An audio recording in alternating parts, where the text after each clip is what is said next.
उन लोगों को सावरकर पढ़ाने दो। आप दिल्ली के सारे स्कूलों में अंबेडकर साहब को पढ़ाइए। चुनाव हार जाएं तो कहते हैं दलितों के वोट चाहिए, चुनाव हार जाएं तो कहते हैं रिजर्वेशन होना चाहिए, चुनाव जीतने के चांस हो तो कहते हैं रिजर्वेशन खत्म कर दो। मोदी जी देश नहीं है, आरएसएस संसद नहीं है और मनुस्मृति संविधान नहीं है। विजयदशमी के दिन हम सब लोग जानते हैं बाबा साहब अंबेडकर ने बुद्ध धर्म को अपनाया था। विजयदशमी के दिन नागपुर के अंदर 2 घटनाएं घटती हैं हर साल। आरएसएस के हेडक्वार्टर के अंदर शस्त्र पूजा होती है और नागपुर के अंदर भारी तादाद में पूरे देश से, दलित समाज से लोग इकट्ठे होते हैं और बाबा साहब अंबेडकर को याद करते हैं जिस दिन उन्होंने अपना धर्म परिवर्तन किया था। और 2 साल से मात्र चंद लोग जो आरएसएस के हेडक्वार्टर में शस्त्र पूजा करने के लिए इकट्ठे होते हैं उसका दूरदर्शन लाइव टेलीकास्ट करता है, लेकिन लाखों दलित जो बाहर मैदान के अंदर नागपुर के अंदर इकट्ठे होते हैं अपने बाबा साहब अंबेडकर को याद करने के लिए, उनका दूरदर्शन लाइव टेलीकास्ट नहीं करता है। अभी आप सबने एनसीईआरटी सुना होगा, national council for educational research and training. NCERT उसकी जो राष्ट्रीय परिषद है, उस राष्ट्रीय परिषद के जो चेयरमैन है वो यूनियन एचआरडी मिनिस्टर होती हैं, स्मृति ईरानी जी उसकी चेयरपर्सन है। और उसके जो मेंबर होते हैं वो देश के जितने राज्य हैं हर राज्य का शिक्षा मंत्री उसका मेंबर होता है। अभी पिछले हफ्ते उनकी मीटिंग हुई।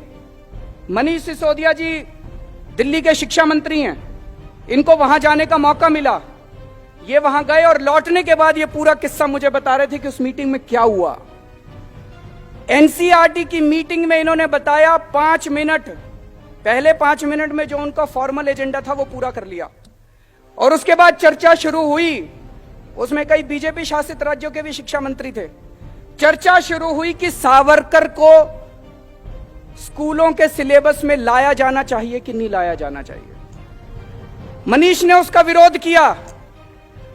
आधा घंटा, पौना घंटा इसकी चर्चा चली कि सावरकर को स्कूलों में पढ़ाना चाहिए कि नहीं पढ़ाना चाहिए। जब मनीष ने विरोध किया, उनको लगा बाहर बात फैल जाएगी, तो स्मृति जी कहते हैं नहीं, इसको बात को यहीं खत्म करते हैं, हम नई शिक्षा नीति बना रहे हैं उसमें डाल देंगे, इसको बाद में आपको बताएंगे इसके बारे में। मैं आज मनीष सिसोदिया से अपील करना चाहता हूं, उन लोगों को सावरकर पढ़ाने दो। आप दिल्ली के सारे स्कूलों में अंबेडकर साहब को पढ़ाइए।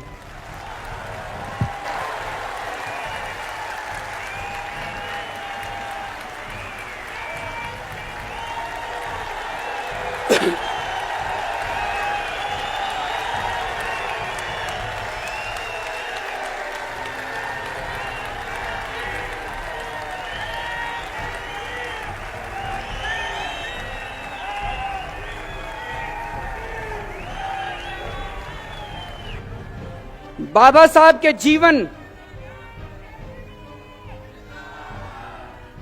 बाबा साहब के जीवन और बाबा साहब के विचार, बाबा साहब के संदेश, इनको विस्तार से आप दिल्ली के सारे स्कूलों में इसका सिलेबस तैयार किए और सारे स्कूलों के अंदर इसको पढ़ाने का इंतजाम कीजिए।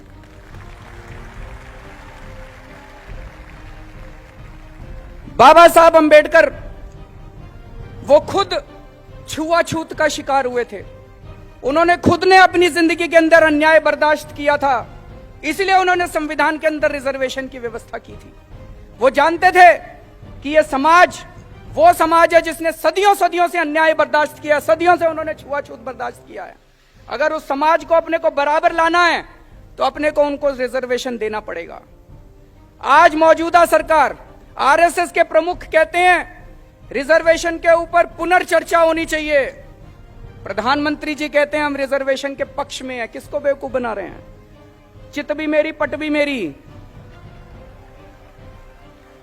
चुनाव हार जाएं तो कहते हैं दलितों के वोट चाहिए, चुनाव हार जाएं तो कहते हैं रिजर्वेशन होना चाहिए, चुनाव जीतने के चांस हो तो कहते हैं रिजर्वेशन खत्म कर दो।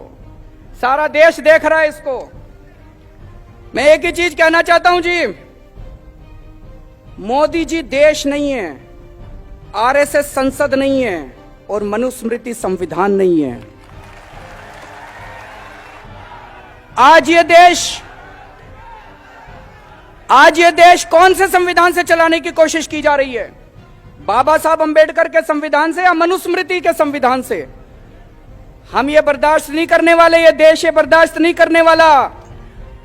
बहुत सालों के संघर्ष के बाद, बहुत सालों की लड़ाई के बाद आजादी मिली थी और आजादी के बाद बाबा साहब अंबेडकर ने हमें यह संविधान दिया है। इस संविधान के लिए हम अपनी जान की बाजी लगा देंगे, लेकिन इस संविधान के विरुद्ध कोई काम नहीं होने देंगे। आज इन्होंने संविधान के परखच्चे उड़ा रखे हैं। इन्होंने अरुणाचल के प्रदेश के अंदर सरकार तोड़ दी, खरीद लिए, सरकार तोड़ दी, सरकार गिरा दी। बाबा साहब अंबेडकर का संविधान तो ये नहीं कहता।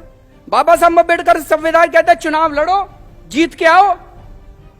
चुनाव लड़ने की ताकत नहीं बची अब सरकारें तोड़ेंगे, सरकारें गिराएंगे। अरुणाचल प्रदेश की सरकार तोड़ दी, उत्तर प्रदेश की सरकार तोड़ दी, अब कह रहे हैं दिल्ली के 21 एमएलए बर्खास्त करेंगे।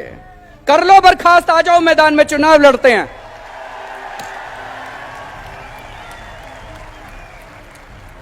हिम्मत है तो आ जाओ मैदान में, चुनाव लड़ते हैं। हम बाबा साहब अंबेडकर के संविधान के हिसाब से चुनाव लड़ेंगे। तुम ये बैकडोर एंट्री करना बंद करो, ये देश की जनता परमानेंटली तुम्हें डिसमिस कर देगी।